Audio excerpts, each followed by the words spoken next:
प्यारे बच्चों, इस वीडियो में हम अध्याय 3 ग्राम गीत का मर्म के सभी प्रश्नों को बहुत ही आसान शब्दों में आपको करवाएंगे। तो चलिए वीडियो को हम शुरू करते हैं और वीडियो को अंत तक जरूर देखिएगा। देखिए, सबसे पहला हम प्रश्न देखते हैं। सबसे पहला प्रश्न कहता है कि ग्राम गीत का मर्म जो निबंध में व्यक्त सुधांशु जी के विचारों को संक्षेप में प्रस्तुत करें।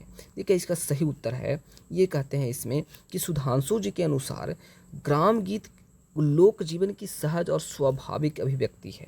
इनका जन्म मनुष्य के सुख दुख प्रेम विरह श्रम और मनोरंजन से हुआ है। ग्राम गीत हृदय की भावनाओं को सरलता और मार्मिकता के साथ व्यक्त करते हैं। यही ग्राम गीत आगे चलकर कला गीत के रूप में विकसित हुई है। तो ग्राम गीत का मर्म जो है निबंध में व्यक्ति सुधांशु जी के विचार को इसमें इस रूप में हमने यहाँ पे इसको दिखाया है, मतलब यही इनका भावना था, है ना। आगे दूसरा नंबर प्रश्न कहता है साथियों कि जीवन का आरंभ है जैसे शैशव है वैसे ही कला गीत का ग्राम गीत है। इस लेखक के इस कथन का आशय स्पष्ट कीजिए। देखिए, आशय स्पष्ट करना है तो इसका देखिए, इसका सही उत्तर क्या है। कहता है जिस प्रकार शैशव अवस्था मानव की प्रारंभिक अवस्था होती है, जो शैशव अवस्था होता है दोस्तों, ये क्या होता है, जीवन की सबसे मानव जीवन की सबसे प्रारंभिक अवस्था होती है, मतलब शुरुआत होती है।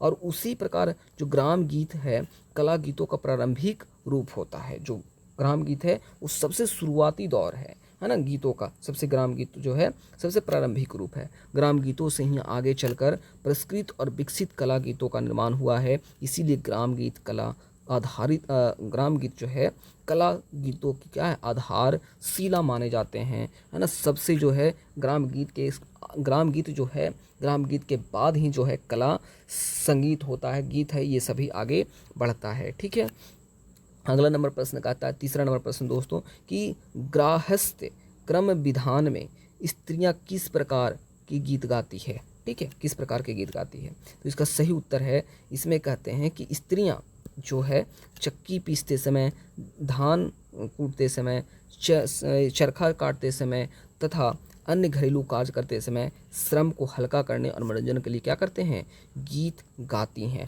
है ना। तो यही आगे इसमें बताया गया है कि स्त्रियां किस प्रकार के गीत गाती है। तो ये जो है धान पीसते समय कूटते समय ये सभी गीत गाती है। चौथा नंबर प्रश्न कहता है साथियों कि मानव जीवन में ग्राम गीत का क्या महत्व है, बताइए। इसका सही उत्तर क्या है। तो इसका सही उत्तर है कि ग्राम गीत मानव जीवन की भावनाओं अनुभवों और संस्कारों को व्यक्त करते हैं। इसमें प्रेम विरह उल्लास संघर्ष और पारिवारिक जीवन का चित्रण मिलता है और ये मानव हृदय की सच्ची भावनाओं के प्रतिनिधि है, इसलिए इनका विशेष महत्व है। ठीक है, अगला प्रश्न है दोस्तों, 5वां नंबर प्रश्न। इसमें कहता है कि ग्राम गीत हृदय की वाणी है, मस्ती की ध्वनि नहीं। आशय स्पष्ट कीजिए। इसका अर्थ यह है कि ग्राम गीत बुद्धि या तर्क से नहीं बल्कि हृदय की सहज भावनाओं से उत्पन्न होते हैं, मतलब हृदय से होता है। इसमें कृत्रिमता कुछ नहीं है, मतलब नहीं होती है, बल्कि मनुष्य के सुख दुख प्रेम और संवेदनाओं की स्वाभाविक अभिव्यक्ति होती है ना। तो ये इसका राइट आंसर हो जाएगा। 6वां नंबर प्रश्न कहता है दोस्तों कि ग्राम गीत की प्रकृति क्या है। इसका राइट आंसर क्या है। देखिए, ग्राम गीत की प्रकृति मुख्यतः स्त्रैण सरल भावपूर्ण और स्वाभाविक होती है। इसमें केवल कोमलता और भावनाओं की प्रधानता रहती है। ठीक है, तो ये इसका क्या हो जाए, ग्राम गीत की प्रकृति है। वहीं 7वां नंबर प्रश्न कहता है कि कला गीत और ग्राम गीत में क्या अंतर है। देखिए, दोनों में अंतर पूछा गया है और बहुत ही इंपॉर्टेंट है ये। तो ग्राम गीत जो होता है लोक जीवन से जुड़े सरल और स्वाभाविक होते हैं, जबकि जो कला गीत होते हैं अधिक परिष्कृत साहित्य और कलात्मक होते हैं। मतलब जो होता है, मतलब इसको दिखाया जाता है सिर्फ दिखाने, जो आज हम फिल्मी दुनिया देखते हैं वो क्या है, कला गीत है ना। और जो हम रियल में हम देखते हैं अपने गाते समय, काम करते समय, खेलते समय, कूदते समय जो गीत गाते हैं हम, वो क्या है, ग्राम गीत है। ठीक है, ग्राम गीतों में स्त्रैण भावनाओं की प्रधानता होती है, जबकि कला गीतों में पौरुष और कलात्मक अधिक दिखाई देता है। तो इस प्रकार से दोनों में क्या है, समानता, ये अंतर है। ठीक है, 8वां नंबर प्रश्न है, कह रहा है कि ग्राम गीत का विकास ही कला गीत में हुआ है, इसकी विकास प्रक्रिया पर प्रकाश डालिए। तो इसमें सही उत्तर होगा कि ग्राम गीत लोक जीवन की सहज अभिव्यक्ति थे। समय के साथ इसमें साहित्य सौंदर्य भाषा का परिष्कार और कलात्मक जुड़ती गई। परिणाम स्वरूप यही ग्राम गीत विकसित होकर गीत बन गए। कला गीतों की जड़ें ग्राम गीतों में ही निहित होती है ना। तो इस प्रकार से इसका राइट आंसर हो जाएगा। 9वां नंबर प्रश्न कहता है कि ग्राम गीतों में प्रेम दशा की क्या स्थिति है, जो ग्राम गीत है उसमें प्रेम दशा की कैसी स्थिति है, किस प्रकार की स्थिति है। ठीक है, इसका सही उत्तर है कि ग्राम गीतों में प्रेम और विरह अत्यंत मार्मिक चित्रण मिलता है। प्रेमी और प्रेमिका अपनी भावनाओं को प्रकृति के माध्यम से व्यक्त करते हैं। प्रेम की अनुभूति ग्राम गीतों का प्रमुख विषय है। ठीक है, तो इसका राइट आंसर हो जाएगा। 10वां नंबर प्रश्न कहता है कि प्रेम या विरह में समस्त प्रकृति के साथ जीवन की समरूपता देखी जाती है। वह क्रोध, शोक, विस्मय, उत्साह और जुगुप्सा में नहीं। आशय स्पष्ट कीजिए। तो इसका आशय प्रेम और विरह की है। कहता है कि अवस्था में मनुष्य प्रकृति की हर वस्तु में अपने प्रिय की छवि देखने लगता है। मतलब जिससे प्रेम हो जाता है वो अपने उसी में अपना जो है सब कुछ देखने लगता है। कहता है वह पशु पक्षियों, पेड़ पौधे और बादलों से भी संवाद करता है। ऐसी गहरी आत्मीयता ही अन्य भावनाओं को में नहीं मिलती है। मतलब प्रेम या विरह में समस्त प्रकृति के साथ जीवन को समरूपता दिखाई देता है ना, वही बात कहते हैं। आगे 11वां नंबर प्रश्न कहता है कि ग्राम गीतों में मानव जीवन की किन प्राथमिक चित्रों के दर्शन होते हैं। तो ग्राम गीतों में प्रेम, घृणा, आशा, निराशा, विषाद, लालसा और मानवीय संवेदनाओं के सह चित्रण मिलते हैं। इसमें जीवन का स्वाभाविक और यथार्थ रूप दिखाई देते हैं। तो इसका राइट आंसर हो जाएगा।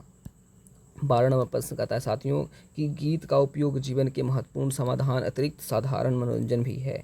निबंधकार ने ऐसा क्यों कहा है। देखिए, इसका सही उत्तर यहाँ है। कहता है कि गीत जीवन केवल भावनाओं के अभिव्यक्ति का माध्यम नहीं है बल्कि मनोरंजन का साधन भी है।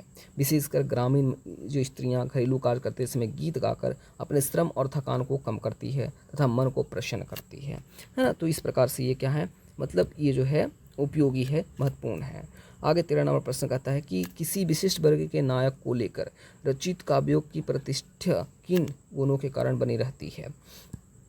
तो इसका सही उत्तर है कि राजा, रानी, राजकुमार आदि को लेकर रचित काव्यों की प्रतिष्ठा इसलिए थी क्योंकि इसमें वीरता, उदारता, तेजस्वीता, तचिता, वामिता और उच्च कुलीनता जैसे गुण पाए जाते थे जो जनता को आकर्षित करते थे। 14 नंबर प्रश्न है कि ग्राम गीतों की कौन सी प्रवृत्ति अब काव्य गीत में चलने लगी है। तो कल्पना, अद्भुत घटनाओं और असाधारण पात्रों के प्रति आकर्षक की प्रवृत्ति ग्राम गीतों से काव्य में भी आ गई है। आज भी लोग काल्पनिक और रोमांचक कथाओं में विशेष रुचि लेते हैं, है ना। 15 नंबर प्रश्न है कि ग्राम गीतों के मेरुदंड क्या है। इसको आप पढ़ लीजिएगा, बहुत सिंपल है। 16 नंबर प्रश्न कहता है कि प्रेम दशा जितनी व्यापक विधायिनी होती है जीवन में उतनी और कोई स्थिति नहीं। आज से स्पष्ट कीजिए।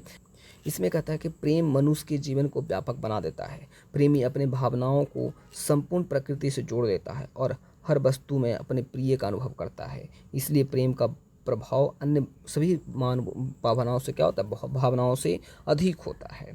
ठीक है, 17 नंबर प्रश्न है, इसको आप अच्छे से देख लेना, है ना। और 18 नंबर प्रश्न भी आप इसको पढ़ लेना। ये दोनों ऐसे इम्पॉर्टेंट है, आप इसको देख करके पढ़ सकते हो। आई होप आपको ये पूरा वीडियो अच्छा लगा होगा और समझ में आए होंगे। अगर वीडियो अच्छा लगा है और समझ आया है तो प्लीज़ वीडियो को लाइक कर दीजिए और चैनल को सब्सक्राइब कर दीजिए। इसका PDF चाहिए तो मुझे आप कमेंट कीजिए, मैं आपको इसका PDF भेज दूँगा। बहुत बहुत धन्यवाद वीडियो को अंत तक देखने के लिए।